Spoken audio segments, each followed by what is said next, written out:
Six Flags Magic Mountain is Six Flags' premier park and the biggest park in the world. With 20 different coasters, this park really has something for everyone, but as coaster enthusiasts, we love to complain and nitpick, so here's how to improve every single coaster at Six Flags Magic Mountain. Before we get into it though, I want to go over some super quick rules. Every improvement has to be within reason, so not every coaster can be a giga, and I have to keep the ride's layout mostly the same, so I can only add one or maybe two elements. Now buckle in, because this is going to be a long video.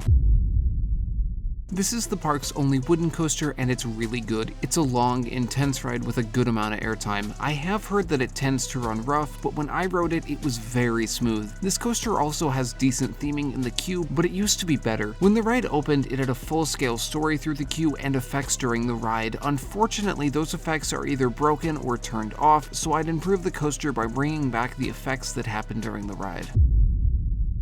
This is the standard copy-paste generic Batman clone. It's a really good ride, but this is Magic Mountain, Six Flags' premier park, and it's kinda lame to have the exact same coaster you have everywhere else here, so let's change it up and make it a little bit more unique. I would add another inversion to the ending. It doesn't need to be anything spectacular, but something small like an inline twist would make this version the definitive version of the ride. This is a coaster that makes me irrationally angry. It's a coaster with massive potential, but it fumbles at almost every possible turn. The track over the loop gives some of the best airtime of all time until it's completely ruined by the brakes, and the ride has excellent pacing until you grind to a halt halfway through the ride. This moment right here is what kills the ride for me. You stop so you can do this funky backwards part, which is cool I guess, but it's not worth completely stopping the train for. And to add insult to injury, Six Flags plays this really not good remix of Crazy Train while you launch backwards. If you couldn't already guess, I would improve this coaster by taking out that goofy stop in the middle. This is the oldest major coaster in the park, and it's quite fun. It uses the terrain really well, and it goes around some of the biggest coasters in the park. It does have some jank to it, especially during that finale helix, but it's not that big of a deal, but I think adding some extra padding to the train would lead to a more comfortable ride.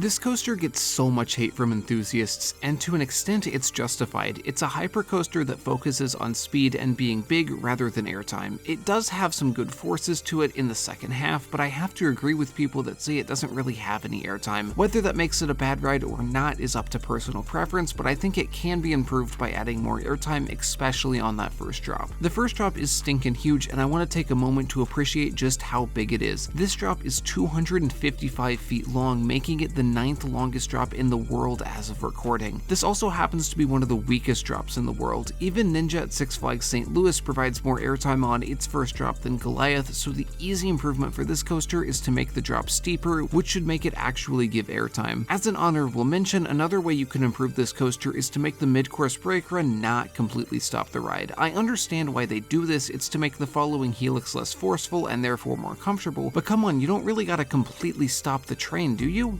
Anyway, Goliath rant over, let's move on.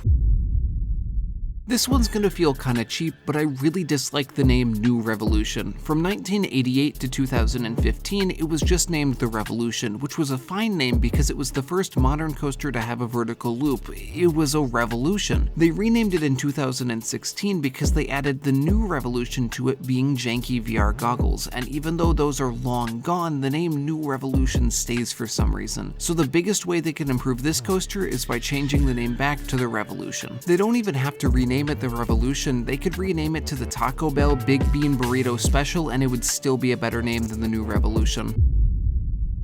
I love these aero suspended coasters. They're also unique and fun, and Ninja is especially fun because it uses the terrain really well. It does have a little bit of a weak ending, but I can look past that. It's a little goofy of an improvement, but I think replacing the over-the-shoulder restraints with lap bars would make the ride feel more open, and that would lead to a much more enjoyable experience. I could make a whole video on how much I hate stand-up coasters. These coasters hit you so hard that if you're a dude, you'll get off without the ability to have children, and because how forceful they are, you'll need to sit down so your legs can recover from the barrage of forces that the ride throws at you. Honestly, I don't know why this kind of coaster was ever popular. Thankfully, there is a cure for stand-up coasters, and that's a floorless conversion. As much as some people dislike floorless trains, they are a massive improvement over stand-up trains, and I feel like they would make this coaster one of the best in the park. Speaking of children, this is getting a little bit repetitive, so let's do a speed round through the park's kiddie coasters. Starting off, we have Canyon Blaster. This is a super common kiddie coaster, and I think making the train go around the track twice would make it a more complete experience. Next up, we have Magic Flyer. This is a really funky looking family coaster, and it's the only one of its model left operating in the world. This coaster's biggest issue is the fact that a child can't see out of the front car, so to improve this coaster, I'd remove the locomotive from the front car. Next up is Speedy Gonzalez Hot Rod Racers, and just like Canyon Blaster, I'd make this coaster have a second lap. And finally, Roadrunner Express, the largest kiddie coaster in the park. This is actually a solid looking ride, it's well themed, and it looks to be a very complete ride experience. The big improvement for this coaster lies with the trains. They're pretty tight and don't have much legroom. This doesn't matter for kids, but this might lead to an uncomfortable ride for adults riding with their children. So to improve Roadrunner Express, I'd make the trains a little bit less cramped. And with that marks the end of the speed round, so let's get back to the big boy coasters. People love to hate on this coaster like it gave them a disease, when in all actuality, this coaster's only sin is being built on top of a parking lot. It's always been really strange to me how enthusiasts will complain about a coaster being built on a parking lot. Like, would you rather have a parking lot or a full-blown roller coaster? This coaster in particular gets the blunt of that hate, and I don't know why. It's a little shaky in some parts, but that doesn't bother me. What does bother me is the ending. If you've watched this series before, you probably expected that. Just like all the other B&M floorless coasters that I've complained about, the ending on this one is the interlocking corkscrews, and as per usual, the element rubs me the wrong way. I think replacing it with a helix is the best play in this scenario.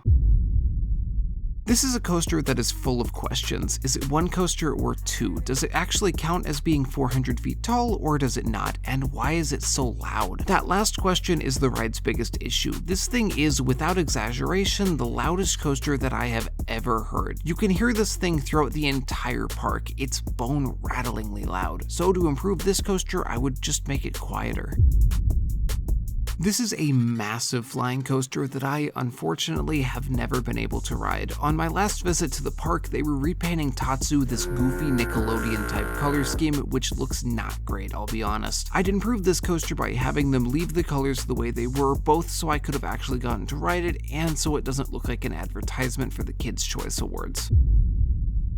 This coaster is one of the best RMCs out there. It's essentially two really good rides wombo-comboed together. If you're unfamiliar with how this ride works, I'll give you a quick rundown. You start on the blue side and go through the course as normal, and then you switch over to the green side and do it all over again. This type of coaster is known as a Mobius coaster, and theoretically it's supposed to make it so you race another train of riders every time. Unfortunately, Twisted Colossus rarely races, and that's because the window that allows trains to race is extremely small. All it takes is one slow guest boarding the train, and your chances of a race are out the window. It's a coaster that can confidently stand on its own, but getting a racing ride makes it elite. It wouldn't even take too much to make it race every time. Just copy West Coast Racers, which is at the same park, and I'll get to it in a second, and add a holding brake before the second lift. Just like that, boom, guaranteed race every time.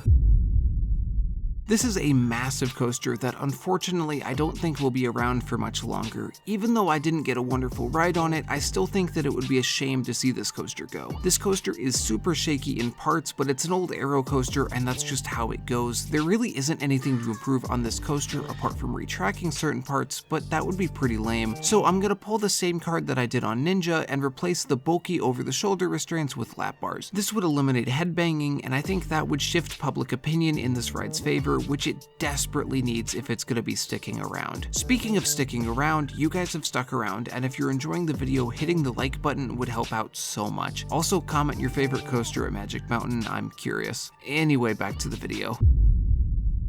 This is a coaster that does racing better than Twisted Colossus, and it does being a launch coaster better than Full Throttle. It's an incredible ride that I feel like might not be the best fit for Magic Mountain, because even though it does those things better, it still feels redundant. That's far outside the scope of this video though, and I'd improve this coaster by removing the comfort collars. Icebreaker at SeaWorld Orlando ditched its comfort collars recently, and I hope it starts a trend of Premier Rides coasters getting rid of them. And no coaster needs these removed more than West Coast Racers. The whippy high five moment at the beginning snaps your neck into these restraints, and unlike the name implies, it's not very comfortable. So removing these comfort collars would improve the ride so much.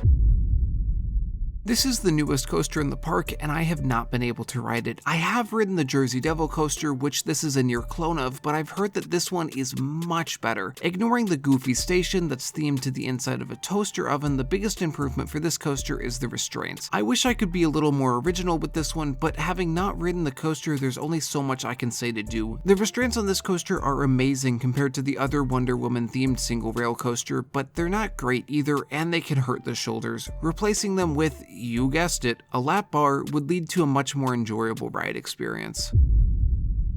I got 2 dreadful rides on this coaster when I was at the park. I had a crippling headache after getting off both times, and I was overall extremely disappointed. That being said, at its core, this is a very good coaster. It's absurdly intense and out of control, and oddly enough, for the majority of the ride, it's very smooth. That is, until the final Raven turn. During this element, the coaster legally gets away with assault and battery. I've never experienced an element like this before where you have to brace like you're getting beaten up. This pain comes from how the coaster rotates through this part. X2 is a 4D coaster, meaning that where the riders sit can flip 360 degrees independent of the track's rotation. This is why half the track is upside down and half isn't. This rotation is extremely janky though, and the final turn causes your head to be slammed against the hard seat over and over again. It is awful. I'm not sure how they could do it, but somehow making this final Raven turn more smooth would actually make this ride rideable without having to sit down for 15 minutes after riding it because your head hurts too bad. Wow, I did not expect this video to be as negative as it was. I do really like Magic Mountain and its coasters, although it does tend to lean more towards quantity over quality. It's not a bad thing, and I do really like how many coasters they have. I quickly want to shout out this dude for suggesting this video. If you have any video suggestions, put them in the comments and I might use them. Also, if you enjoyed this video, please subscribe. As I was saying, Magic Mountain seems to favor quantity over quality. A park that does the opposite is Six Flags New England, and to see how I'd improve every coaster there, that video is right there.